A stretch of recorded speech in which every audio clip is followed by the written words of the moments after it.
o Tiago, que não é a primeira vez que está vindo aqui, o primeiro domingo, Tiago. Nós começamos em Gálatas, capítulo número 1, e fomos fazendo a exposição de todos os capítulos, os versículos, até chegar no capítulo número 4, onde nós vamos falar hoje. Então, quero te convidar a ler o capítulo número 4, versículo 1 a 7. Amém? Eu vou ler, os irmãos me acompanhem de forma silenciosa. Capítulo 4, versículo 1 a 7. Tem na tela, só na tela.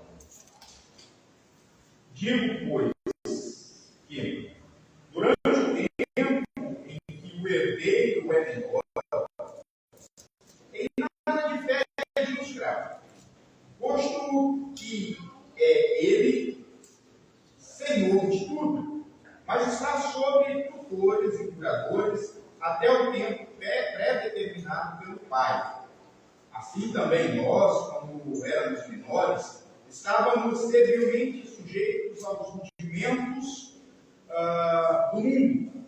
Vindo, porém, a plenitude dos tempos, Deus enviou seu Filho, nascido de mulher, nascido sob a lei, para resgatar os que estavam sob a lei, a fim de que recebêssemos a adoção de filhos. E porque vós sois filhos, enviou Deus ao nosso coração o Espírito de seu Filho, que clama a Pai. História de que já não és escravo, porém filho, e sendo filho, também herdeiro por Deus. Pai querido, eu novamente clamo ao Senhor. Eu novamente rogo pelas suas misericórdias e pela sua piedade. Miserável homem que sou, Senhor. Incumbido de uma tarefa tão difícil e tão importante, que é transmitir com veracidade e fidelidade as Escrituras sagradas. Pai,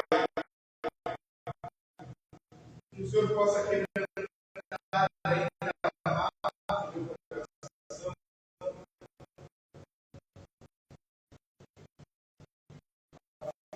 que tudo que eu falar, tudo que eu opinar, Pai, além dos irmãos, quebrando o meu coração, mas também quebrando o coração deles. Essa palavra ser entendida quando você essa palavra possa alcançar e desenvolver nele construir uma esperança e uma paz. Graças de noite de novo.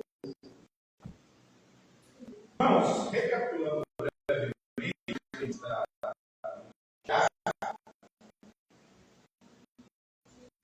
a igreja de Gálatas.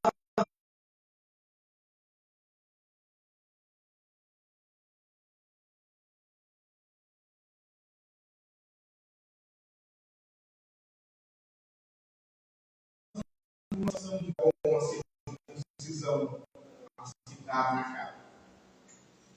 Os problemas são muitos. Paulo, ao longo dos capítulos, vai falando sobre tudo isso. No capítulo de número 3, nós observamos algumas coisas ensinadas por Paulo. Primeiro, o significado da fé de Abraão, que é o tema central da argumentação de Paulo para desenvolver o capítulo de número 4 agora, que é a adoção como filhos. Paulo vai dizer no capítulo número 3 ainda que os verdadeiros filhos de Abraão, ou filhos da promessa, eram aqueles que, assim como Abraão, criam. Isso ia contra os ensinamentos dos agitadores, dos homens que estavam falando que era preciso fazer qualquer outra coisa para ser salvo, circuncidar, guardar os 10 mandamentos e tantas outras coisas. Bem, Paulo ainda vai argumentar que como herdeiros da promessa feita por Abraão, aqueles que creem, não tendo fé, não têm a necessidade de nenhuma prática judaica.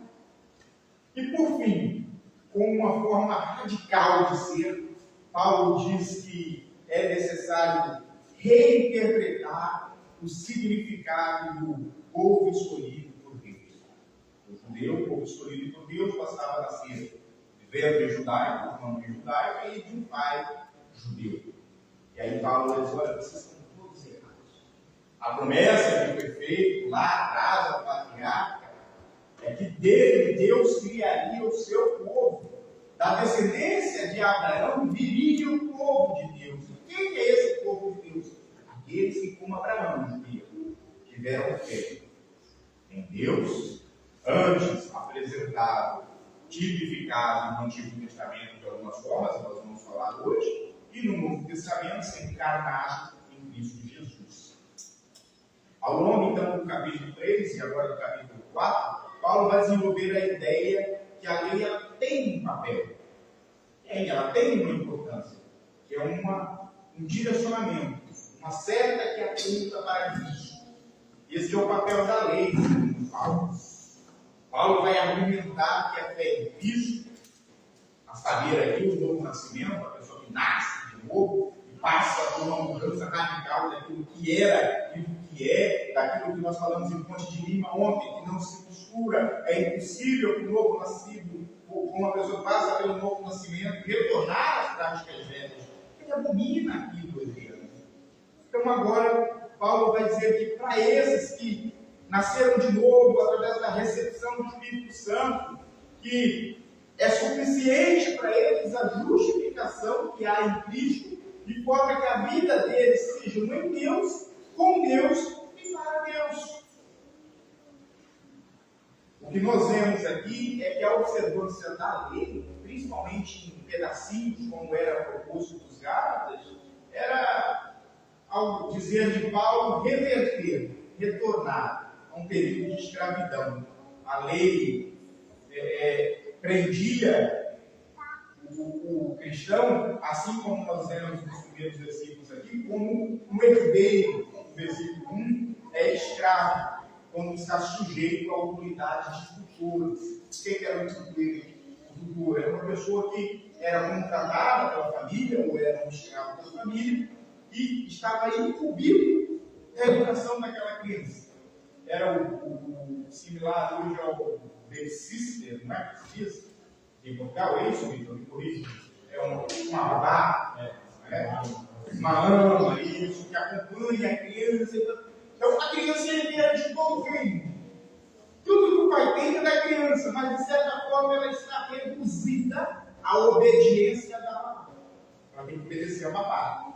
Ela não pode dar fora da mão. E essa é a expressão que Paulo usa aqui para dizer: olha, vocês são todos. Vocês estão sendo ingênuos. Vocês que são herdeiros de todo o reino divino, estão se reduzindo à escravidão da ama lei. Paulo está dizendo que isso é retornar a uma escravidão que Cristo cumpriu e aboliu. Bem, no versículo 1 ao 7 que nós vemos, o apóstolo começa a tratar claramente contra essas pessoas que queriam impor qualquer outra circunstância junto do Evangelho de Cristo, propondo submeter então esses novos crentes a um novo sistema de escravidão legal.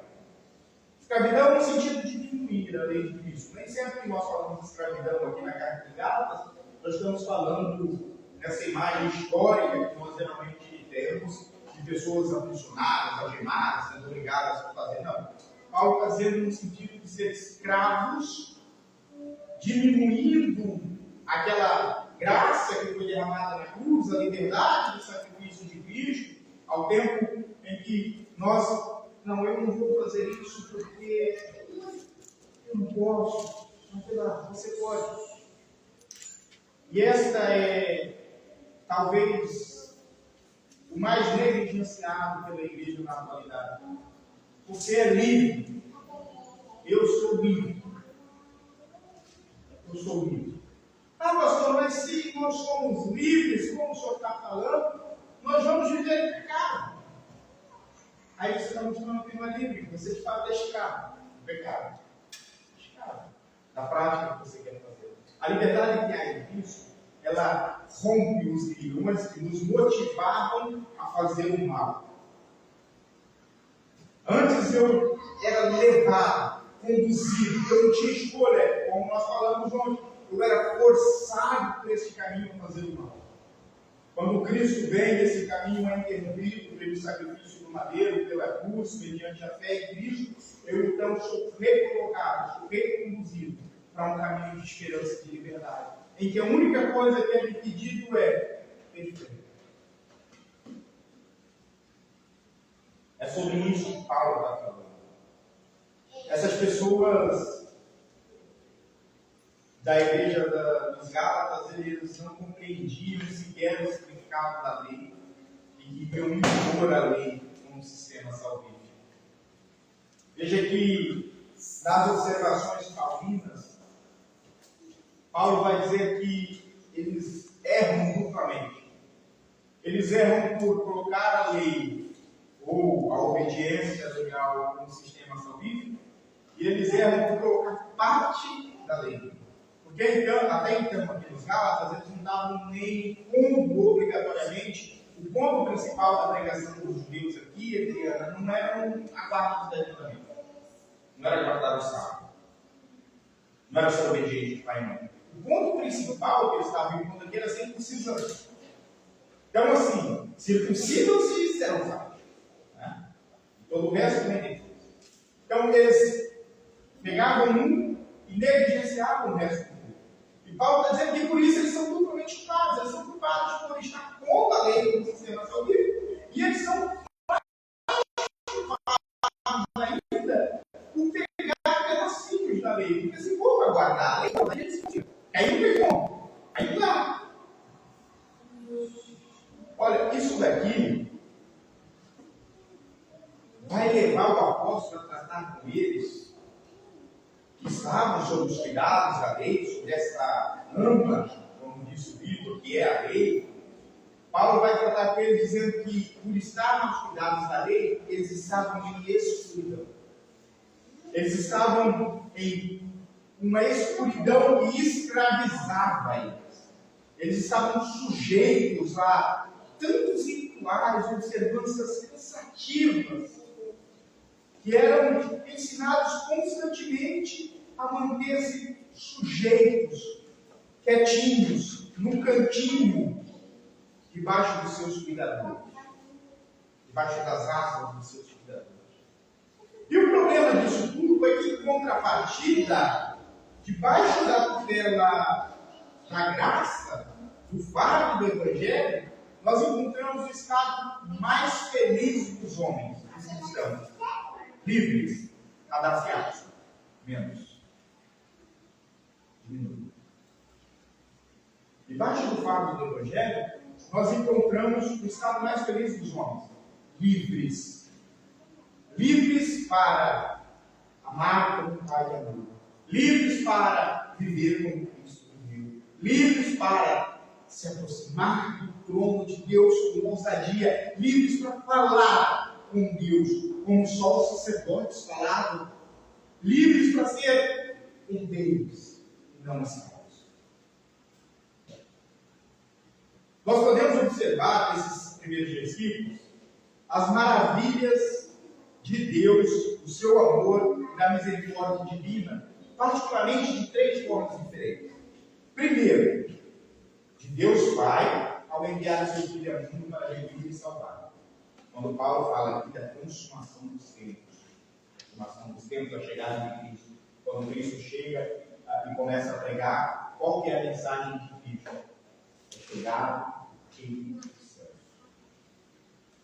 Para nós cristãos, a cruz inaugurou o fim dos dias.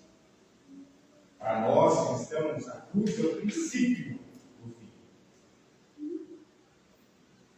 Nós ainda podemos observar do próprio Filho unigênito de Deus ao se submeter a um estado frágil e mundano, despindo-se de toda a sua glória e sofrendo o sacrilégio que era para nós. Ao tempo que nós observamos o amor do Pai ao enviar o Filho, nós observamos o amor do Filho ao se submeter voluntariamente ao sacrifício da cruz. Eu vou puxar diversos ganchos aqui de Ponte de Lima, porque nunca fez tão sentido como as duas mensagens. Eu citei ontem em Ponte de Lima o episódio da transfiguração de Cristo no mundo, para fazer menção ao milagre que, ao meu ver ali, não foi o rosto ser transfigurado, era um humano transcendental divino. Que Deus Cristo era 100% Deus e estava sendo tampado o rosto, né, pela carne, pelo material. Para mim, isso era o milagre. Mas, irmãos, quando nós olhamos para esta divindade de Cristo, entendendo que Ele e o Pai são um, e que a glória e a majestade de Deus não cabe, a Bíblia vai dizer que os céus, nem o céu dos céus, nem o santo dos santos, podem cumprir a glória de Deus. E nós vemos esse Deus, então, reduzindo-se a si mesmo para se manifestar em carne dos homens. Isso é um ato de amor que não tem explicação. Nós ainda vimos e conseguimos observar aqui o amor através do Espírito Santo de Deus, que por bondade, benevolência, misericórdia, Ele vem habitar nos corações dos crentes, para que os propósitos da graça do Pai sejam cumpridos. Deus, Ele determina, Ele estabelece, Ele manda. O Filho vem, se entrega voluntariamente, assume a culpa e a responsabilidade dos eleitos. O Espírito Santo vem, faz morada no eleito, para garantir que a boa obra que foi começada seja concluída. A Bíblia diz que o Espírito Santo é o penhor, é o selo, é a garantia da salvação do crente. E isso tudo ocorre enquanto, por natureza, todos os homens, inclusive os cristãos, são filhos da ira e da desobediência. A Bíblia diz que todos os homens são inimigos de Deus. Eles chegam a ser perversos aos olhos do Pai. Mas, através desses atos de amor, do sacrifício de Cristo, o cristão então começa a experimentar um favor imerecido em Cristo. Eles então começam a ser chamados de filhos do amor. Eles começam a participar da natureza do unigênito de Deus. Através da cruz, do sacrifício de Cristo, o filho mais novo, que não tinha direito a nada, se torna herdeiro de igual modo com o primogênito. A herança que era só para o unigênito, só para o primeiro, só para Cristo, é distribuída os menores da casa. Isso é a dádiva da cruz, do sacrifício do Cordeiro. E eu faço menção aqui a vocês ao episódio bíblico do relato de Cristo de dois homens que chegaram para orar no templo. O fariseu e o publicano. O fariseu é um homem que tinha muito cuidado e reverência ao cumprir todos os rituais. Ele era o religioso dos nossos dias já. Sabe, aquele que não pode usar denúncia, que é pecado, não pode, como nós falamos não foi discipulado, não pode ir comer sardinha agora, né? Porque é tudo oferecido a ídolos, é tudo pecaminoso. É o religioso. Não pode fazer nada porque não posso me misturar com o mundo, não posso me contaminar com o mundo. Esse fariseu, ele quando foi orar, a Bíblia diz que ele chegava esmurrado ao peito dele. Graças te dou, meu Deus, porque porque eu não sou como aquele publicano. Eu entrego o dízimo, eu jejuo 2 vezes na semana, eu faço isso, eu faço aquilo, eu não me misturo. Esse é o primeiro homem, por exemplo, o fariseu. E aí nós temos o publicano. O publicano, se nós pegarmos essa imagem do publicano, Fábio, trazendo para o nosso dia, é aquele irmão que conhece, entende, né? Mas que ele também está junto, ou mais próximo, por assim dizer, dos costumes sociais do mundo. Então ele reconhece que é pecador, e sabe que por ser pecador e está no mundo cheio de pecados e de pecadores, ele tem que ser luz lá no mundo, não aqui dentro. Ele entende que, uma vez que seja de Cristo, isso não impede dele participar do churrasco com a família que é ímpia. Isso não impede dele junto com a família e comer uma sardinha assada, que por sinal é bom demais aqui em Portugal. E esse publicano, ele quando vai orar, a Bíblia, Cristo falando, a Bíblia narrando, ele sequer se atrevia a chegar perto do altar, ele ficava de longe. Ele não chegava perto. Ele ficava de longe, com a cabeça baixa. Ai de mim, Senhor, porque eu sou indigno e pecador. E aí Cristo pergunta, olha, para vocês, qual desses dois teve a oração atendida e recebida? O que se vangloriava de ser, ou que sabia que não era, que merecia, precisava da graça? Irmãos, é fácil ser fariseu. É fácil achar que somos melhores. Porque nós estamos todos os domingos na igreja. Nós, quando vamos falar, qual que é a primeira coisa que a gente faz, né? A do Senhor, a graça e a paz. Nós, quando vamos escutar música em casa, só músicas gospel. Glória a Deus por isso, irmãos. Minha bênção. Estou falando para vocês diferente, não. Mas nós corremos o risco, como cristãos, de cair num modo farisaico de ser e passa despercebido aos nossos olhos. E a questão é, mesmo o fariseu que cumpre tudinho, que participa dos cultos, que está sempre envolvido nas atividades da igreja, quando o pastor precisa é o primeiro. Veja essas pessoas. Se elas confiarem nelas mesmas, estão fadadas à condenação. Isaías entendia bem isso. Isaías, ele tem visão sobre Sodoma. E ele vê aquilo, e a Bíblia diz que ele falou, ai de mim, Senhor, porque agora eu vou. Ai de mim, porque eu estou vendo a glória de Deus, eu sou homem, pecador, habito com pecadores, eu sou meio dos pecadores.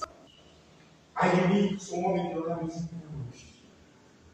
Morrendo como homem de lábios impuros. E contra esse quebrantamento, de encontro com esse quebrantamento do coração de Isaías, a Bíblia diz que um dos anjos vai lá, pega um abraço, encosta nos lábios de Isaías, fazendo a purificação, o símbolo que está purificando. Qual seria a reação se Isaías, mesmo quebrantado, reconhecido que ele era incapaz de ser santo ou santarão? Isaías tivesse batido no peito como fariseu, dizendo, olha, eu estou a ver a glória de Deus, porque eu sou melhor do que. Tenhamos cuidado. Devemos nos lembrar que somos chamados para ser sal, o sal carece, não meio pacote de sal grosso. Tá? Se é um grãozinho de sal, se não é o fardo inteiro, não. Então, com um grãozinho, vamos salgar para fora. Né?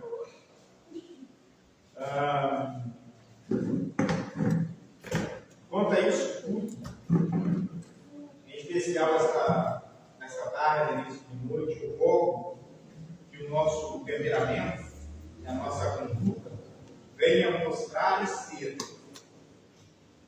para sempre testemunho de Deus. Testemunho da nossa adoção como herdeiros. E que o Espírito Santo testifique aos nossos espíritos que somos filhos de Deus, herdeiros do Senhor.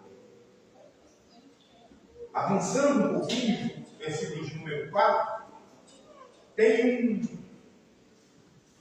uma observação muito interessante que Paulo faz, que é no tocante à plenitude dos tempos. Mas, vindo a plenitude dos tempos, Deus enviou o seu filho, nascido de mulher, nascido sobre a lei. Nessa carta aos Gálatas, Paulo expressa a visão histórica que nós temos do começo da doutrina da escatologia, do fim dos tempos. A vinda de Jesus, segundo o próprio apóstolo aqui, ele é um momento de ápice desse plano de salvação. Ele inaugura a plenitude dos tempos, quando as condições históricas estavam propícias. E aí o Helder, no domingo passado, já falou um pouquinho sobre. Né? Neste momento, isso ocorreu como? Deus ele planeia e estabelece de forma cuidadosa e perfeita as circunstâncias políticas, culturais e religiosas para chegar ao Messias. E eu não vou entrar no mesmo que o Helder entrou para não ficar enfadonho. Vou só pincelar a questão do domínio romano, que garantia o controle de toda a parte do Mediterrâneo, garantindo a estrutura geográfica necessária para que o Evangelho alcançasse. As fronteiras romanas, que alcançavam quase todo o mundo antigo, então favorecia, assim, a locomoção, a comunicação. Nós temos aí o período da paz romana, que vai levar estradas, ligando todos o reino, todo o Império Romano, o idioma, então, que é, através da expansão da cultura grega, para o Oriente, ele surge como sendo a língua oficial do Império grego. E mesmo que o grego não fosse a língua oficial de Roma, todas as pessoas em Roma, do escravo ao senhor, sabiam, entendiam o grego. Essa senta nessa cadeira aqui. Aqui. Agora.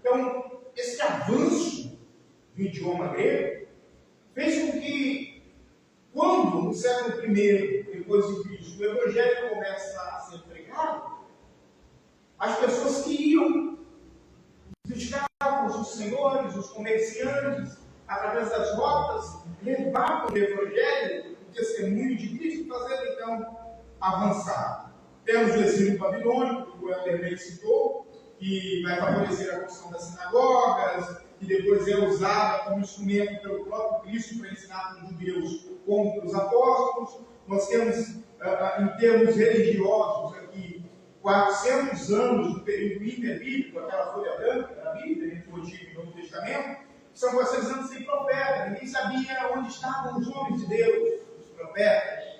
Né? E isso faz arder no coração dos judeus a esperança do Messias, do libertador que viria e acabaria com o governo romano. Tá? E aqui cabe uma coisa interessante que faz essa diferença entre o princípio e o fim. Né? Que faz entre a história do Antigo e do Novo Testamento, e isso é muito importante para nós. Esse fato dos profetas terem se calado. Deus não ter falado com os profetas. Porque isso marca a mudança da forma como Deus comunica-se com o seu povo diretamente. No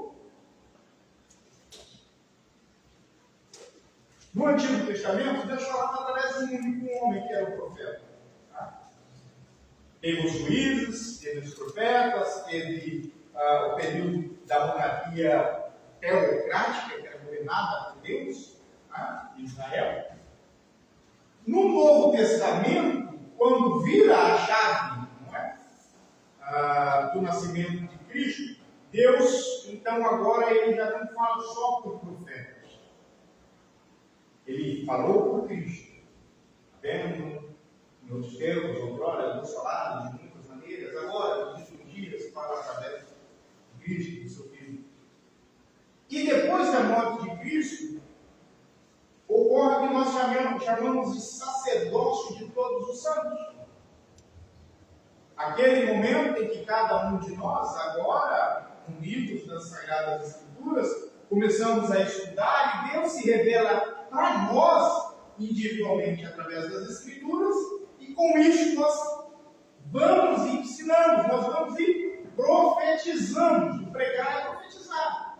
E isso é importante para nós, para que nós entendamos que não existe hoje um homem que é detentor da verdade. Não existe hoje um homem que é melhor do que o outro, no sentido de ser oráculo de Deus. O profeta é o oráculo de Deus no Antigo Testamento. Hoje não, hoje todos nós podemos falar de Deus, ser ouvidos por Deus e ensinar sobre Deus.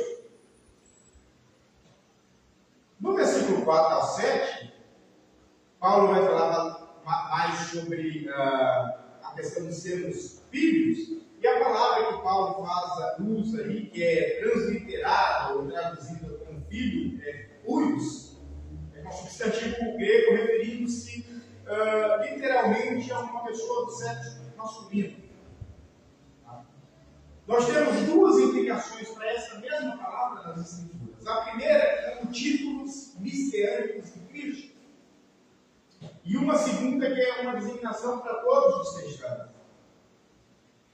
A expressão filho de Deus, por exemplo, é usada em Mateus, em João, em Lucas, em Marcos, em Romanos, em Hebreus, para descrever a relação singular e eterna de Cristo com Deus, o Pai com o Filho.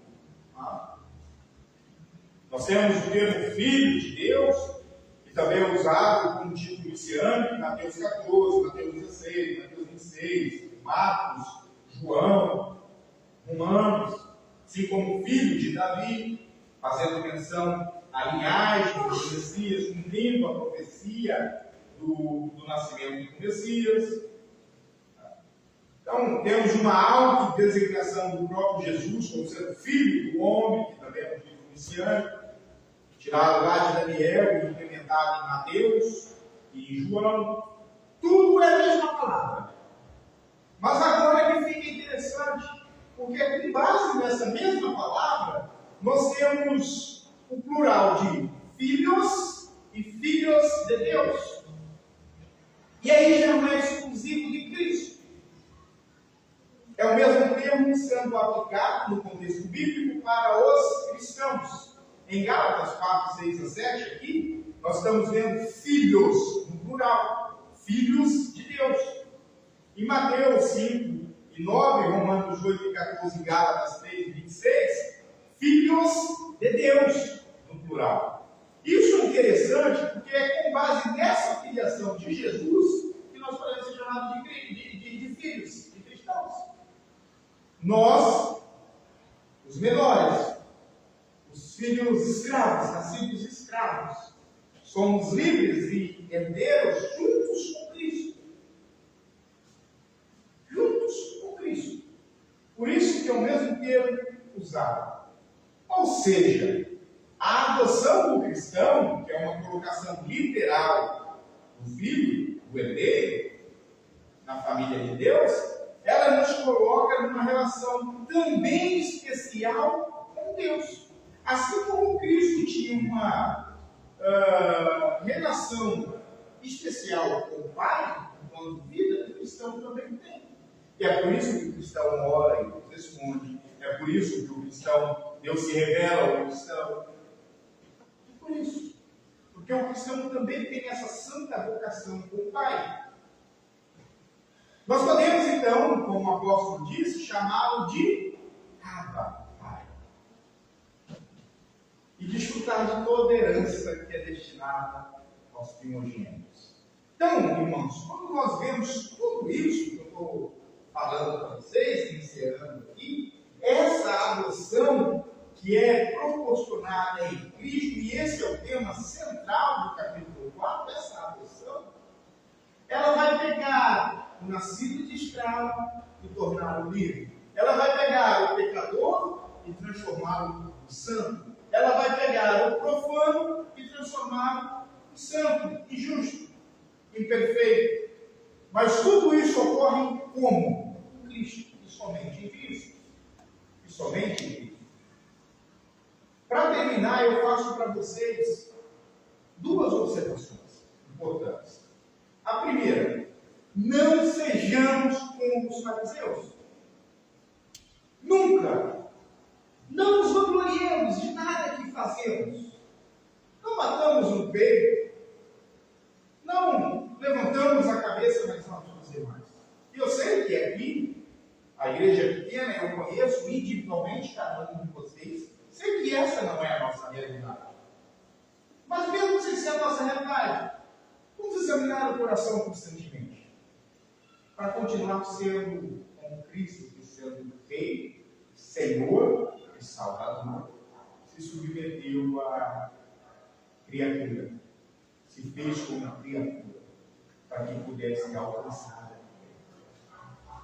Então, não se preocupe. Você pode enfeitar a sua casa no Natal, você pode ir na...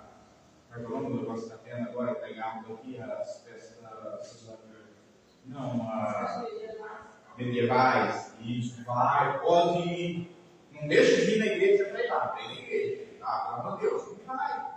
Quiser chamar o pastor, vamos, eu vou pagar para o senhor uma sardinha assada. Não, eu vou uma sardinha assada, não tem problema não. Tá? Mas lembre-se disso. É a velha história do milho, né? Da pamonha no Brasil, né, cara? Que não podia comer terra sem domina. Quantas vezes nós falamos isso? Não é pecado, não. Se tiver dúvida, hora. Antes, consagre antes. Meu Deus, consagra da Senhora essa sardinha e vai pagar minha fome agora, em nome de Jesus, amém. Come, filho, que consciência limpa. Tá? A Bíblia já relata o que é pecado e nós não precisamos atrelar fardos pesados naquilo que é leve do Evangelho.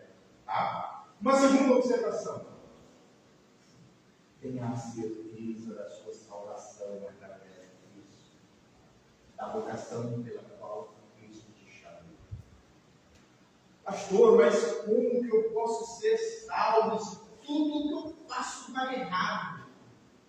Perdi o emprego, tirei nota alta na escola, vou reprovar de ano, quero uma confusão. Pastor, senta, respira fundo, coloca os pensamentos no dia e busca a direção para você controlar ou reagir de forma santa aos seus problemas.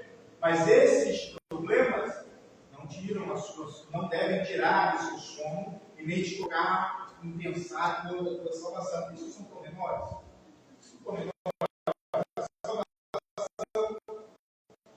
Está falando de uma vida com Deus no céu e não nesse céu, não está uma vida fácil. Amém? Amém?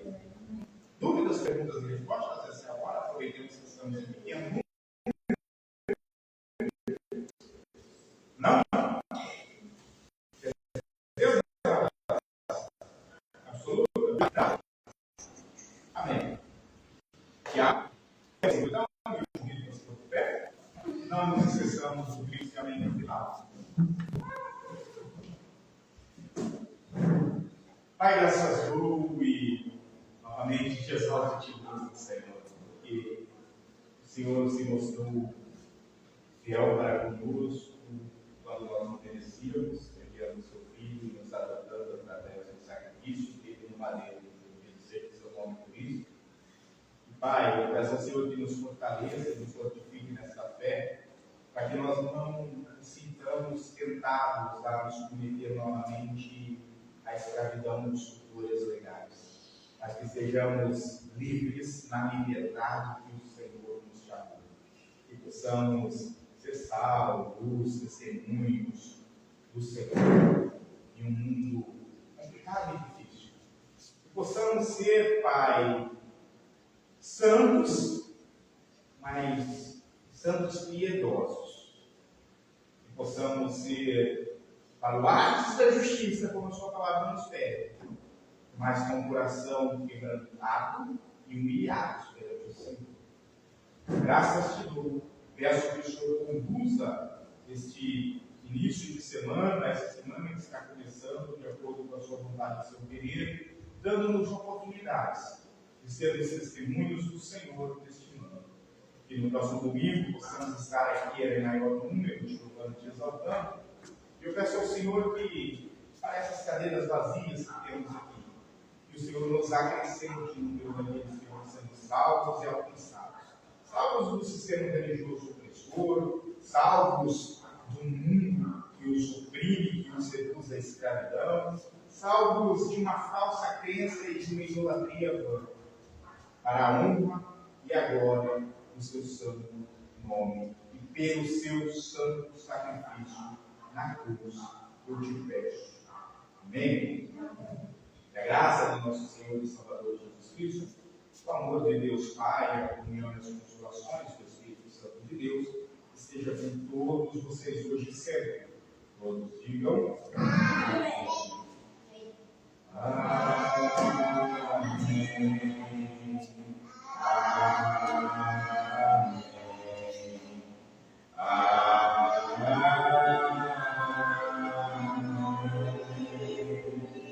Deus abençoe os irmãos. Fiquem com Deus.